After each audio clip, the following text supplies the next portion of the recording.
Okay, so I think we'll kick off the session now. So before we start, I just want to reiterate the like our alumni. We're going to record these talks as well, and then at some point we will find resources to be able to edit these out and create short videos of it, which are more accessible, doable, listenable, if that's a word, and more useful to the students, but also more useful to anyone who's interested in service design as a career. So I want to welcome Yayun to today's legacy talk, part of the MSI Design Tribe, of course, always. And I'm so happy to see you, Yayun. I don't know after how many years now. So I will let you introduce yourself, but I'm just getting all these deja vu moments looking at you again, just to see you in the studio upstairs. So yeah, so very happy to see you and very happy to have you over to share your experience with our current students. Welcome. It's just like yesterday, talk with you again. I can't believe it. I know, Almost I know. seven. I think it's at least 7 years ago. Yeah, Quite a long yeah, time. yeah, yeah. So I mean, I think it'd be good to maybe yeah, you can introduce yourself a little bit, and then we can Mhm. just kick off with whatever you prepared. Yeah. Okay. Okay. Hello everyone. I'm Yayun Rao. I'm very happy to be able to share with you guys today. I want to give a special thanks to Hannah and Constance for inviting me. Before I proceed my formal self-introduction, I I'd like to apologize in advance. It has been many years since I've been work and live in English speaking work environment. So there may be a lot of grammar problems and mistakes. So please Constance helps me if there is some problem with my expressions. Thank you. Okay. Uh, I'm Yayun Rao. I studied in LCC 8 years ago, majoring in service design MA. At that time, service design was a relatively fresh major among all design disciplines. And it took me a lot of time to explain what I was studying to my friends and parents, especially. After graduate, I worked in one of the best design consulting firm in Chinatown for 5 years. During that period, I lead the project team to provide services for 30 companies brand, including finance, real estate, automobile, and FMCG companies, covering the areas of service experience, diagnosis, optimization, innovation, and management. During this period, I have also taught service design course, design thinking, user research, and accessibility course as a guest. Sorry, there is some mistake in my presentation PowerPoint. I don't know what happened to that. Yes, I taught several courses as a guest lecturer for several universities in China by applying my experience in business consulting in practice. Now, I still maintain collaborative relationship with two colleges and taught course there. Since last year, I have officially started my own business and established a brand consulting studio called SpotOn. Chinese, it's 此刻洞见. I will introduce our background and goals later. Okay, in conclusion, I am a user researcher, service designer, accessibility designer, and now I'm a founder, guest lecturer in university.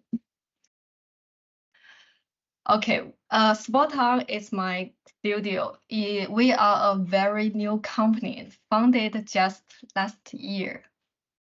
We have 4 full-time people. It's a collaborative team from different backgrounds, including anthropology, psychology, service design, and marketing. Our collaboration is anthropology helped to interpreting cultural phenomena to identify future trends at a micro level. Psychology helps us to understand individuals, like in interviews, storytelling, summarize user behavior patterns, uncover users' motivations, needs in different layers. Service design, is more like a translator from people users perspective to business corporate perspective. What we can do, what's a service product opportunity zone for innovation to gain more social and business value. Then marketing. Marketing is the automated part of getting a product and service into the market landed. So we have people in our team who come from this background, help us to promote our services effectively, such as brand telling, product copywriting, something like this. When I graduated from LCC service design, I had a dream, work for NGOs at the social innovation. At that time, a friend of mine, a consultant expert, told me that NGO also need consider business sustainabilities. Without understanding of the logical of capital market and the operational model of enterprise, my goal could be judged idealistic in a utopia. So I decided to abandon this dream and ask to understand what business really is. What is commercial value? What is business logic first? So I worked for Tang for many years. However, I never gave up my desire to social innovation, which is why I have been working in the field of accessibility design at the Central Academy of Fine Arts for the past 5 years, partly. During these five years, I have interacted with various organizations and peoples with disabilities, including individuals with visual and hearing impairments.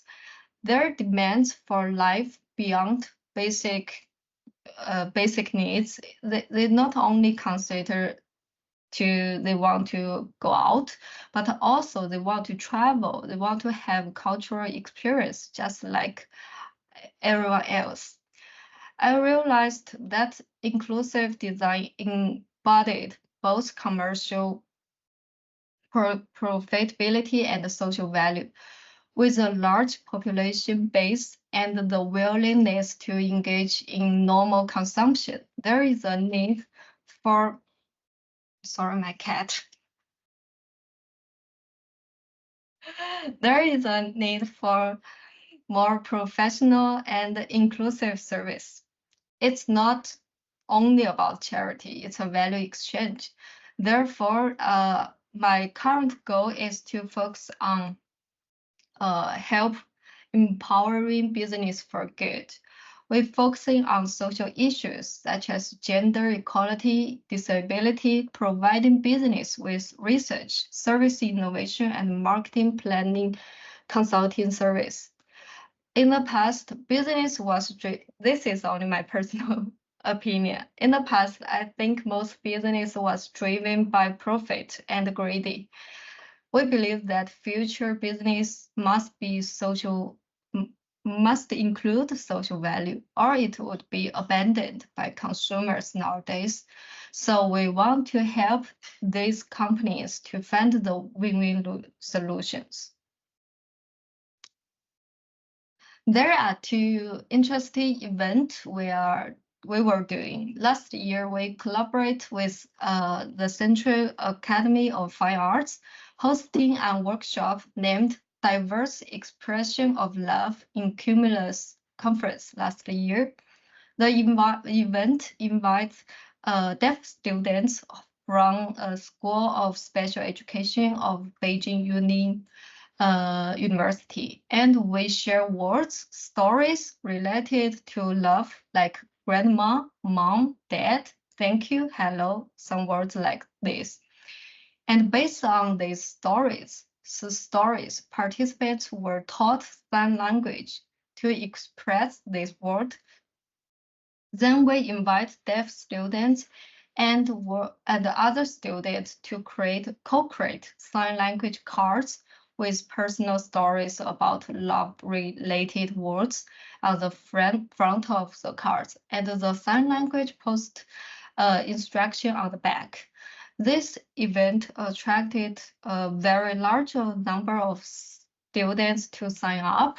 In our daily life, most of time, I think it's people with disability try to integrating with us.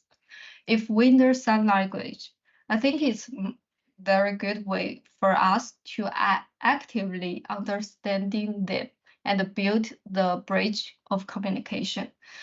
In the future, we will also want to put these cards created in sign language to promote in society into people's daily life, such as Uber's card or cafes. If anyone are interested in this, please feel free to contact with me. Here is an example in this workshop. I think it's quite touching. The word is friend. His work is telling the story of a friend who has been depressed for many years.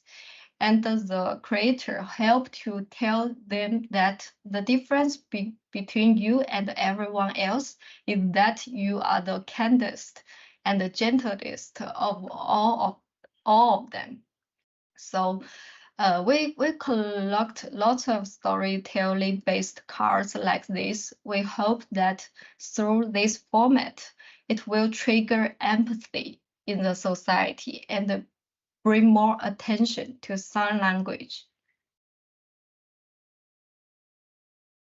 And next is the latest project we just finished. We collaborate with DXO. This project is about gender equalities. We helped DXO is a France pioneer photographer software companies. We helped them to conduct market strategy for Chinese market first. We found that female photographers are a group with a high growth rate. We then planned a CSR social event for them, focusing on female photographers and organizing an exhibition on the theme called Nature and Female Perspective. By integrating the exhibition space in a community with works and stories of 8 female photographers, we attract neighborhood residents, young students to come and see the exhibition. The reason why we choose a community space to do that is because we hope the nature and wildlife conservation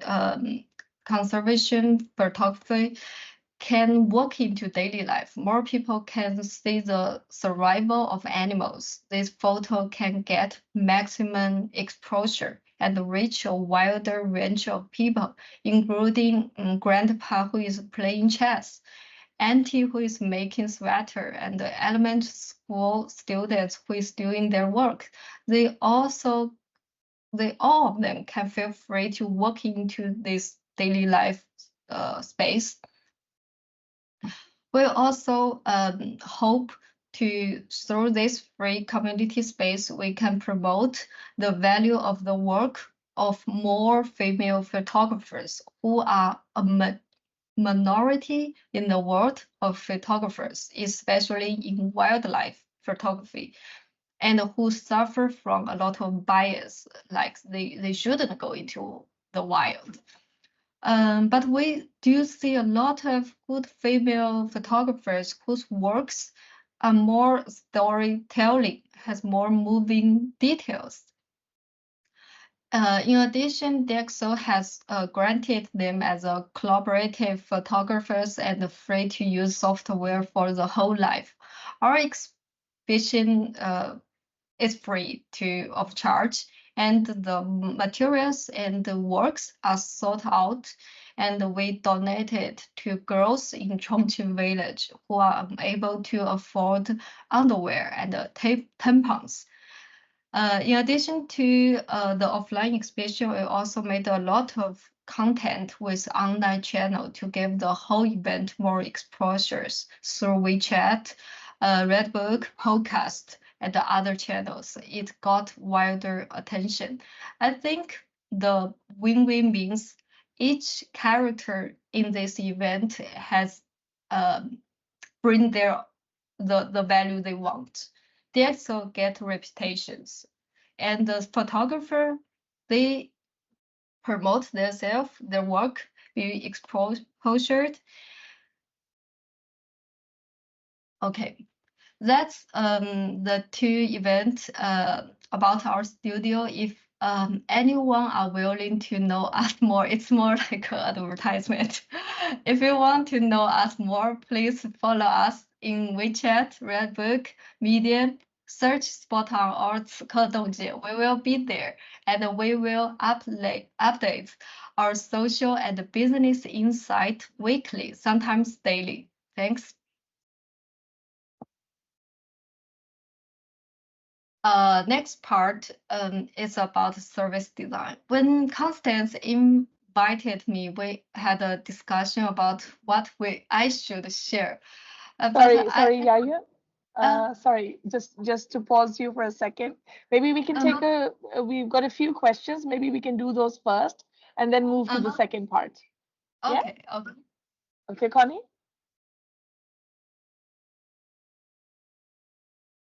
Hi, thanks for Yayun for your sharing. I just saw Shangri, did you have a question? Because I saw you raise your hand. Oh, no, Feel free to turn on the mic. And there's one in the chat as well. Yeah, sorry, I accidentally clicked on the hand icon. Yeah. Okay, that's fine. So we're going on to the questions in the chat. This question is by Lindsay. So it is, are there legal requirements for accessibility in China? Are there legal requirements for yes, but only in constructions, not digital products. If the app is not is not require accessible design standard, it's fine. But construction, no. But Okay. it just happens. I think it's last year the legal standard.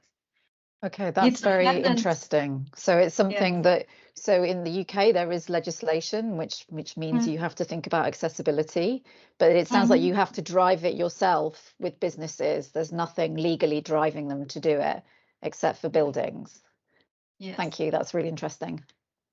Yes, and it's very hard to apply it because China is huge. There are big cities. It's better like Beijing, Shanghai, Shenzhen, but in the little village, it's very hard to supervise it.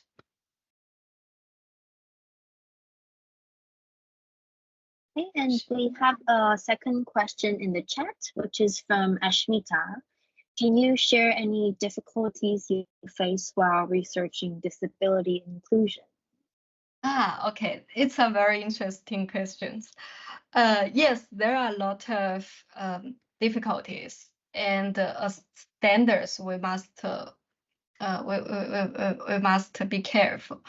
For example, what I found is recently a lot of people in China are pay attention to them, to these people with disabilities. We do a lot of research.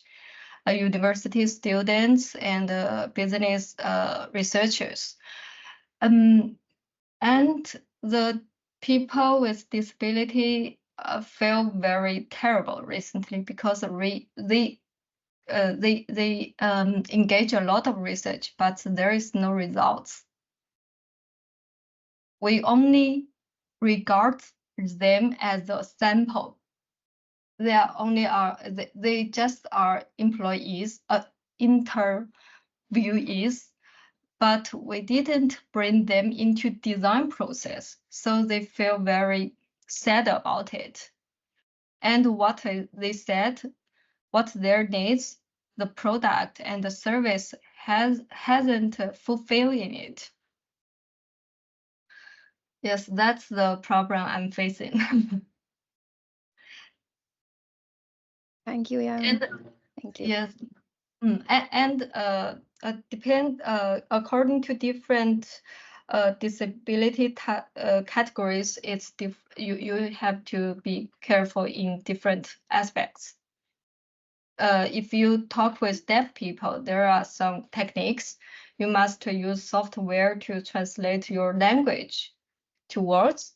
If you talk with people with blind, you have to keep your distance in like half a meter's way, because they won't they don't they can't accept you are too close to them.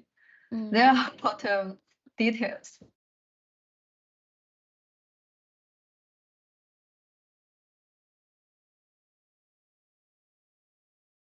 Okay, let's continue if there are no more questions.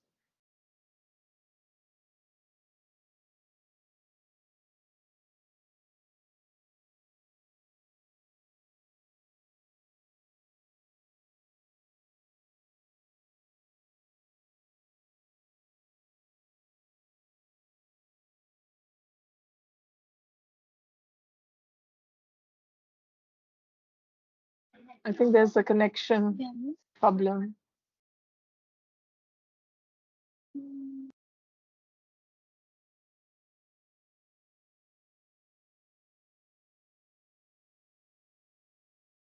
Let's see if Yayun needs to go out and come back in again.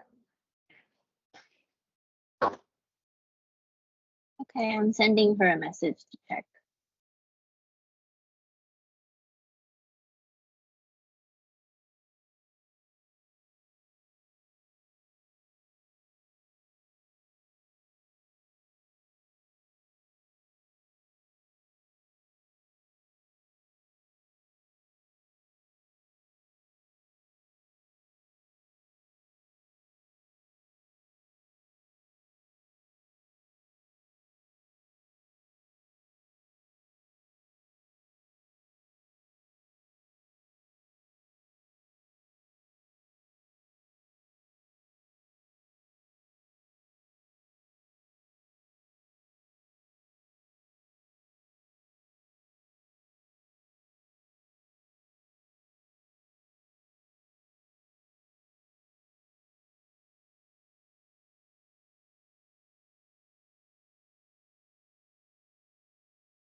Should we maybe pause the video in the meantime?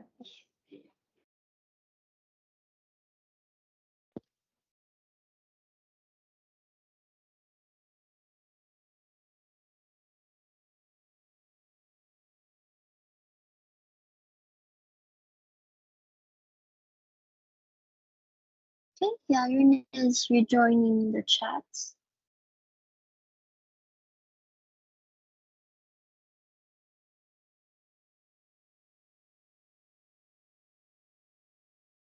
Nope.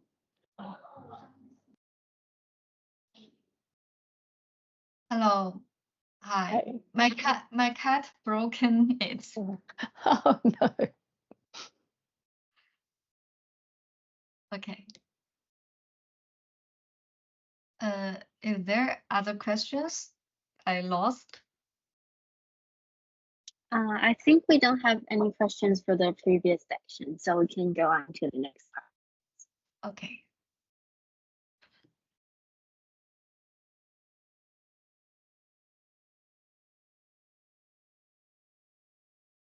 Okay. In this part, I will sharing some observations and opinions from my personal perspective. And after that, I will also prepare a Q&A session to discuss with you guys. Service design, I think in China, yes, it's very necessary. We have a lot of people, a lot of companies, huge amount of services provided by business companies and the public sectors. Many of them was not planned at all from a user journey perspective, and it was designed very easily and brutal. So it's necessary and useful for service design to apply it.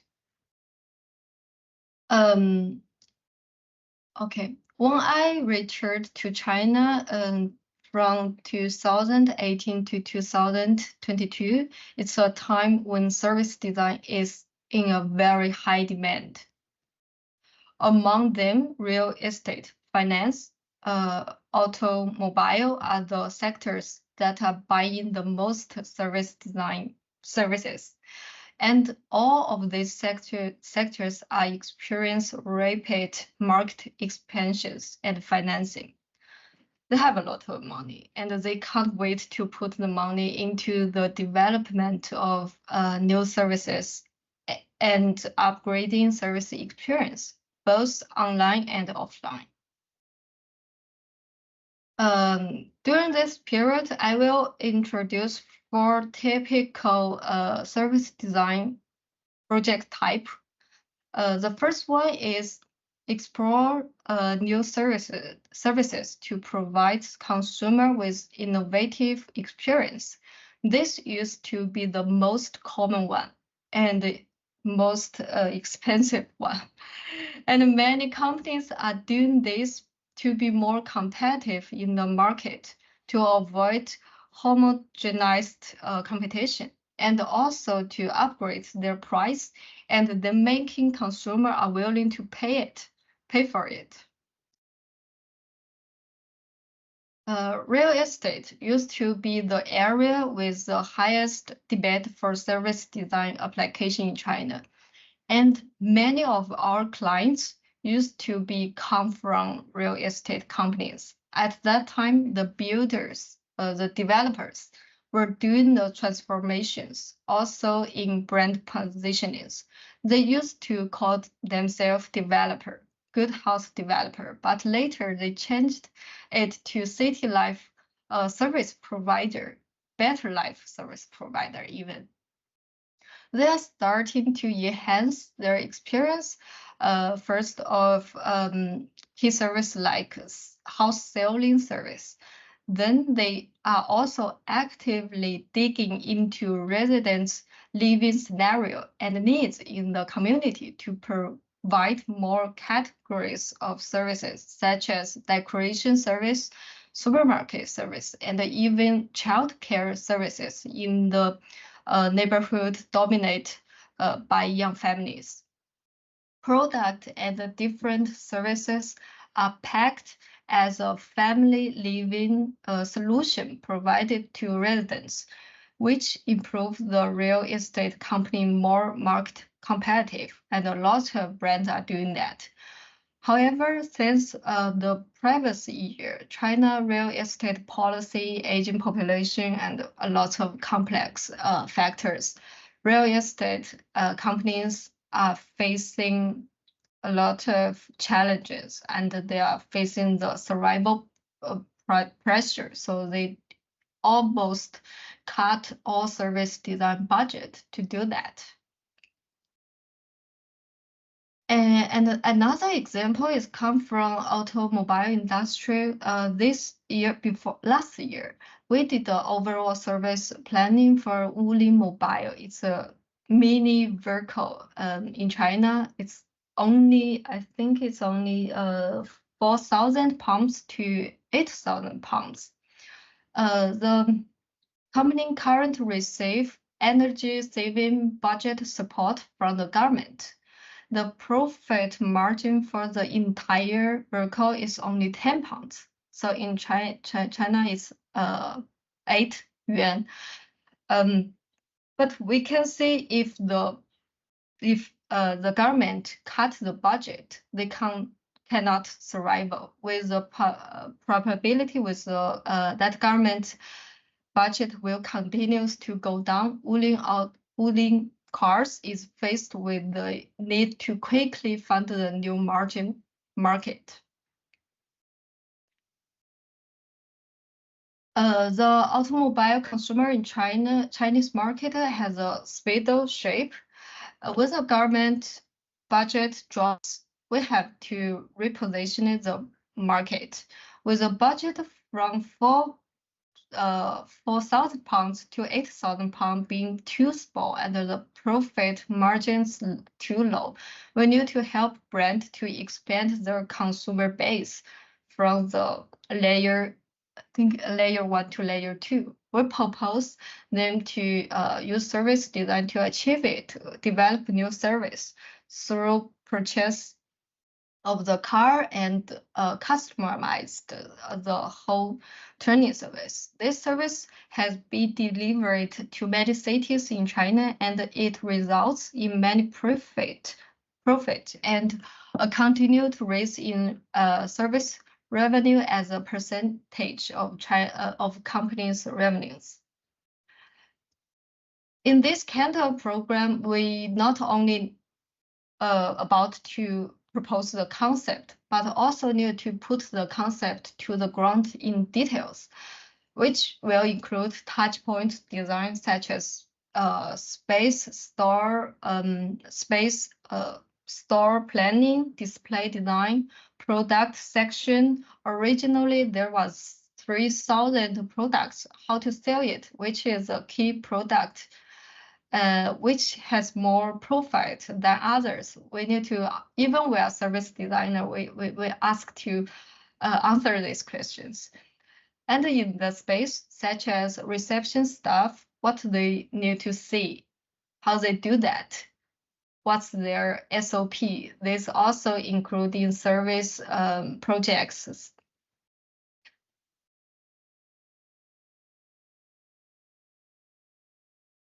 Project of this nature typically took a longer time, usually range from 3 months to 6 months. This period involves intensive communication with a wide range of stakeholders, much more than communication with users. This is because once we are delivering begins, it's crucial to get a deep understanding of human research, time constraints, current operational conditions, something like that. And project type 2, manages service experience, monitoring service experience data, identifies service quality, performance, and issues. In this type of project, it's more common than last one right now, recently. In this type of project, we primarily observe data such as a Net Promoter Score, NPS, and customer satisfaction scores, CSI, which are collected through survey research. These projects are ongoing and are conducted on a monthly or quarterly basis. They are also common theme in service design related project. Whether in online enterprise such as TikTok or offline retail store like IKEA, I think this kind of project will have more demand than last one because recently no companies or no brand have money to invest in development. For instance, this report is from our analysis conducted for a financial payment application. We segmented it into several key user scenarios and assessed them. This data are gathered from push surveys within the application. The line for top graph above illustrates the number of users engaging in each scenario, which also reflects the frequency of the feature usage. The bar chart describes the satisfaction level across various scenarios. For enterprise, they can understand which scenario is much more important and what they need to do, and which scenario they need to pay attention and improve first. After getting the experience performance, we will also deeply analyze what are the reasons behind the performance, no matter good, not only bad, but also good. This can help designer to find more specific direction for optimization and improvement. This type of program is very similar to usability testing. The difference is for service experience monitoring is more from a user perspective. It's not from functional point of view. And the third one project, personally, I think it's more strategic and important.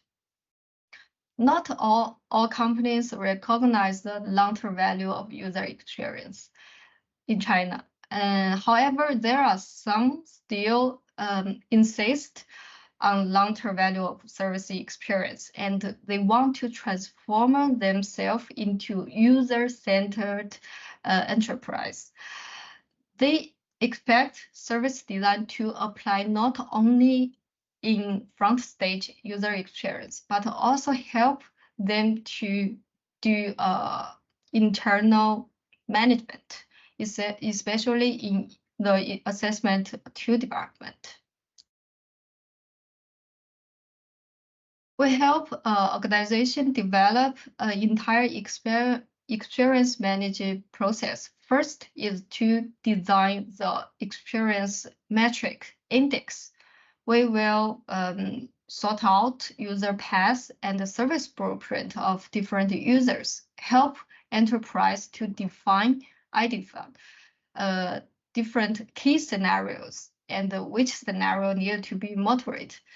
Then set up metrics for different scenarios. After the indicators are set, they will be assigned to different departments as an assessment index. They will be responsible for that. This is the design about a system of rights and responsibilities.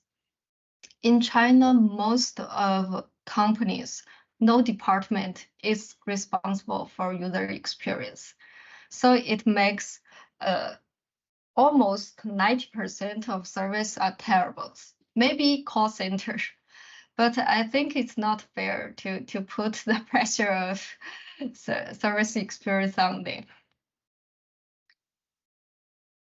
As an example, for a financial service, it has offline stores and offline consumption scenarios are one of the service scenarios that vary frequently to users. We said offline customer satisfaction indicator, and it measured by CSI, which is monitored monthly by questionnaire.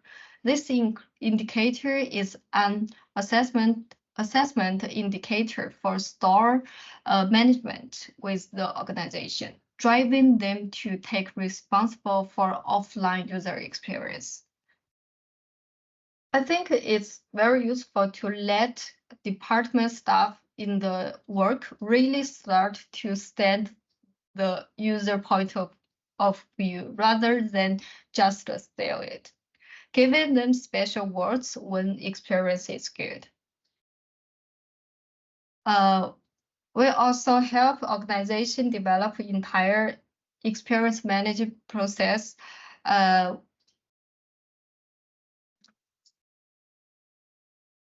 Except the experience metric design and assessment, we also need to consider the internal process of designing, assigning, evaluating, improving the whole process. So these are three types of projects I think is most common and important in China right now relatively to service design. As you can see, the need and the importance of it is very high, but it's very challenging. So I write the period is from 2018 to 2022, because in recently we are facing economy downturn. There are many reasons behind it. We may be facing a downward economy future. Consumers are become rational and the business are become conservative. They won't invest their money to develop new things. The three main areas where service design is typically applied are also the most depressed industry recently.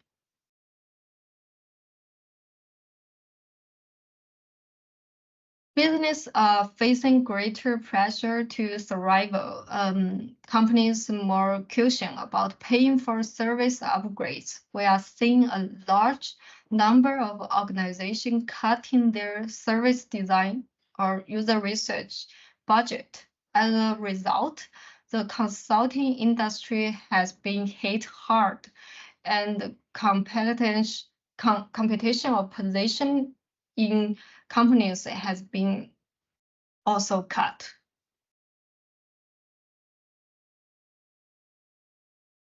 Okay.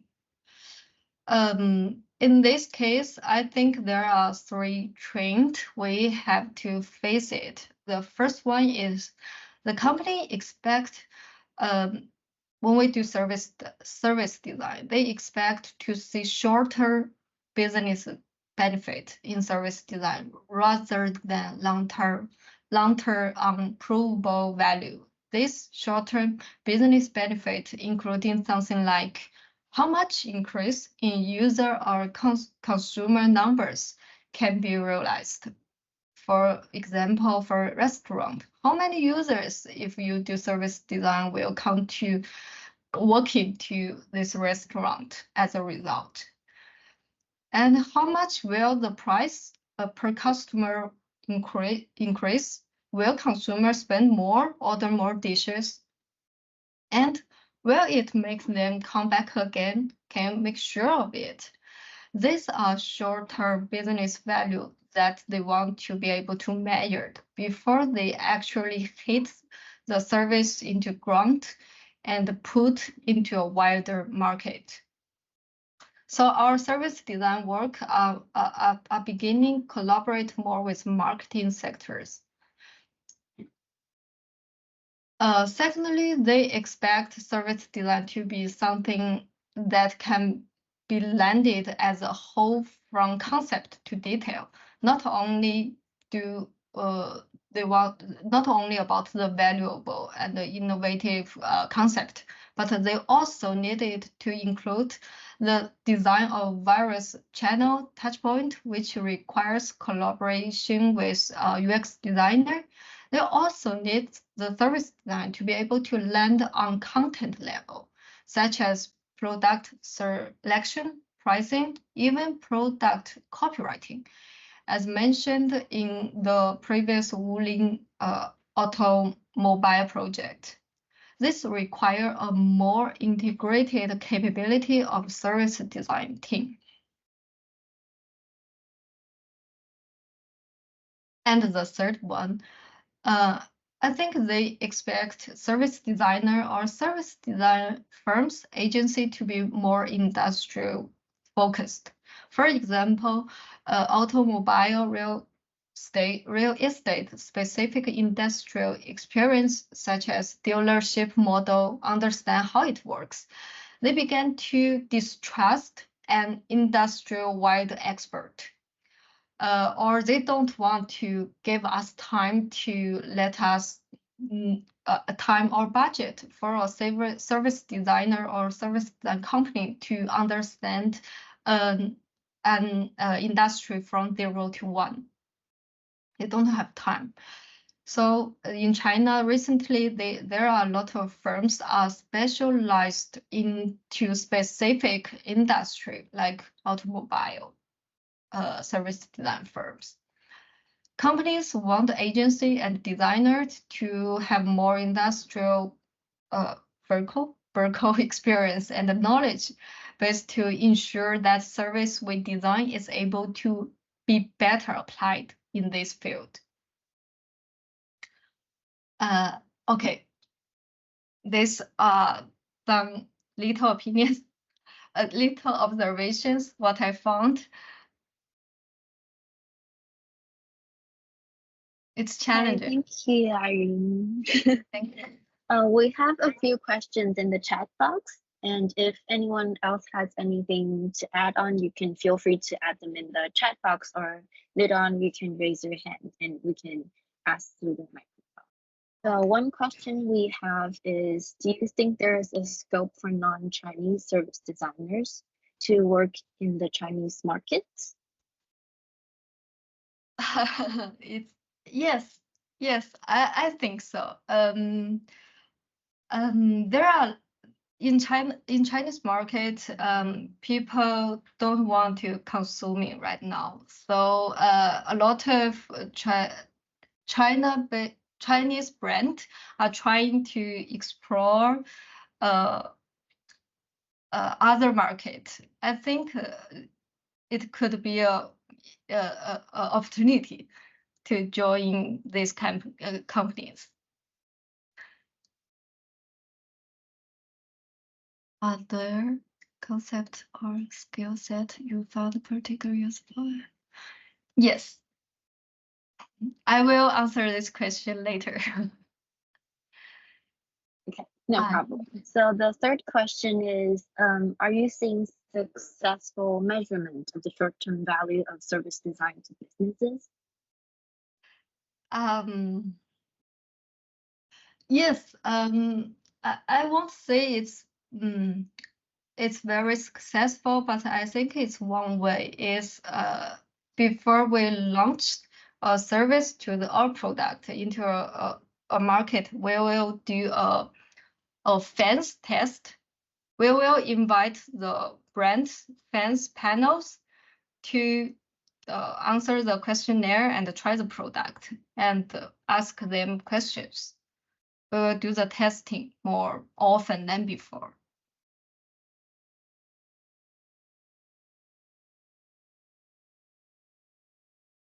Okay, does anyone else want to ask questions or have any follow-up questions? Okay, then I think we can proceed to the next part. Okay. The next part is I'm going to share my thought and advice to service designers. First of all, I think the ability to understand people is crucial, and it can be changed by AI. Okay. Before the service design is proceed, we need to do more works on user research, and the depths and the breadth of our user analysis is more diverse than before. This is because we want to find more potential, future, and deeper needs than before. For example, in user data, we start to collect the data about their characteristics, value analysis, behavior preference, something like that. The data categories becomes much more than before. Therefore, we will need to more research method than ever before, especially in the combination of traditional method in the field of marketing. For example, the questionnaire design, sample size of questionnaires, delivery method, for example, digital behavior analysis, and of course, social listening. Social listening recently in China, it becomes very, very important because people's life are digitalized. Many people share their opinion about product services truly on social platform, even much more real in interview. So nowadays we help companies to collect this public data and monitoring public opinions. I believe that in the future, this is one of the most cost-effective ways to conduct research, social listening. And for the user research, I think user interview is super important. In service design, we have a lot of different research methods. But the most common one, I think it should be interviews. But recently, business, especially the research or product department, are really into making sure everything, every process are super accurate. Yes. Our whole process during the research phase is super scientific and professional. For example, in user interview, we need to be more precise and scientific in determining which kind of user we want to be as our interview sample. What kind of people to recruit for interview, whether it's representative or whether it should be leading. There are different recruiting strategies depending on the goals of the project. For example, if we are doing an innovative program, we need to consider the leading user. What's the criteria of leading user have? How to design the quota? All of this need to be very scientific. And for example, if we are doing a project for experience operational monitoring, our interview panel is more need to meet the market description. We shouldn't recruit all its leading user, right? In line with the current description of user of the app. For example, if we want to interview the experience of TikTok, the age is 10% is the elderly, 90% of the young people. So our interview people should be 1 to 9. This is scientific. In addition to our user recruitment sample, it has to be very accurate. There also be very high demand for how we write our interview scripts. For example, we need to consider whether our questions are tantalizing, whether we can make our user be authentic to answer our question, something like that. So for the user research method, I think there are a lot of details, techniques we can improve. And another one is, I think service design is very popular already in China, in business world. So we have to have some basic business knowledge in the key. It's very key for us. The core is to build our ability to identify market opportunity data. This is because when we're developing or optimizing, improve our service, it's crucial to consider factors such as the size of the market, how many people there, and its growth rate. These metrics provide insight to the numbers and the growth trend of customer groups, guiding strategic decision-making process. So I think business foundation is also needed in the future. Okay, that's my 2 suggestions. I think I finished my presentation today. Thank you. I'm sorry for my pronunciation. I already tried my best. No worries. It was really good. Thank you for sharing, Yayun. Okay. So It was we're brilliant. gonna have our last round of questions. Oh, yeah. We have one question in the chat, actually from me. So I'm kind of interested in the concept of social listening. So I'm wondering if you have any examples or if you can share a little bit about how we conduct it. I can't describe it.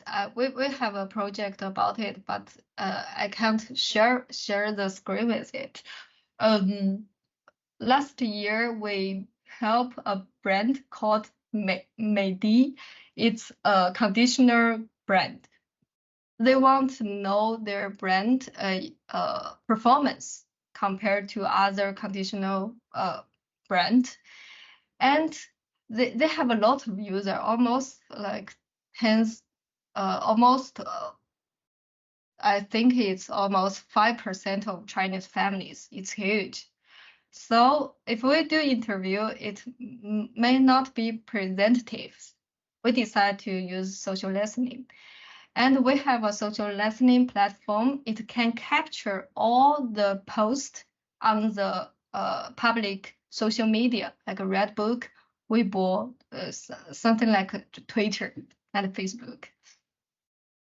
And the software can capture their post, whether it's including the words with the brand, and the post is positive or negative. And at all the posts, they will calculate a score. So we can know each brand from the social listening data, their score is more negative or positive, or how negative is or how positive is. This is the first layer. And the second layer, if we search the keywords is the brand and the product function, we even can calculate the touch point, the functions experience performance. For example, the package, how much score it should be, and the battery is good. How score is it? So we use social listening to help the brand to give them their in total scores compared to other competitors. But meanwhile, we also give them their functional performance in different function. It's very effective. But I think it will be more accurate. But now there are a lot of advertisement, so you need to delete it. It took time.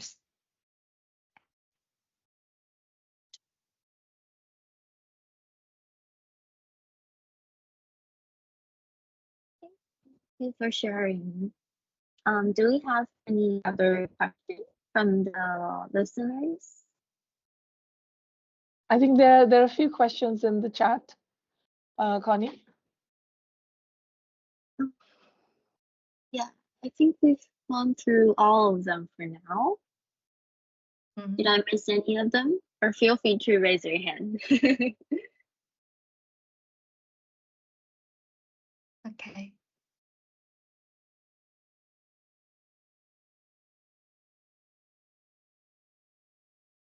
I have just one maybe last question before I let everyone go. Yayun, because you part of one of the earlier cohorts on the course, and my first cohort that I taught on the course. So I still remember all of us having these conversations, because at that point we started bringing in people from the industry quite a lot, I remember. So so for me, I think the question is because this cohort will be graduating, submitting this November and graduating soon. So what were the challenges that you faced, looking for work, or if not in finding work, then once you joined a workplace, so what were the challenges, and what were the things that really worked for you? And what were the things that you had to kind of adjust around, maybe some strategies, maybe some tips that would help everyone else to kind of think about their future workspaces, and where they want to end up. For me, there are two things. The first one is a mindset. Service design, when I graduated, I started to do that from user research and write interview script. It's very detailed. But when I study in service design, I want to do more about the planning strategies. So there is a gap from my mindset. I need to accept it.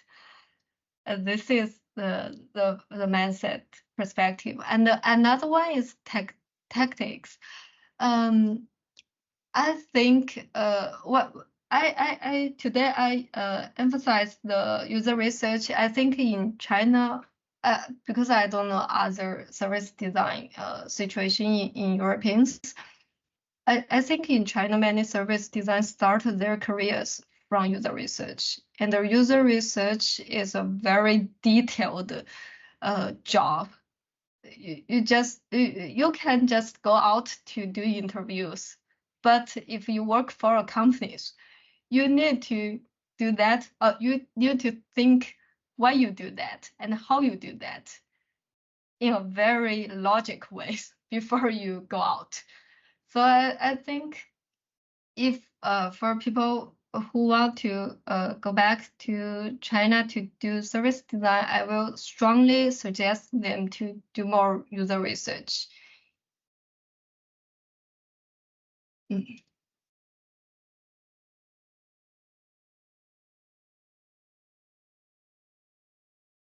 Okay, I think no more questions. Funny to close.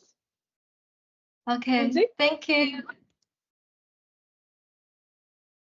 Thank you. That was really great.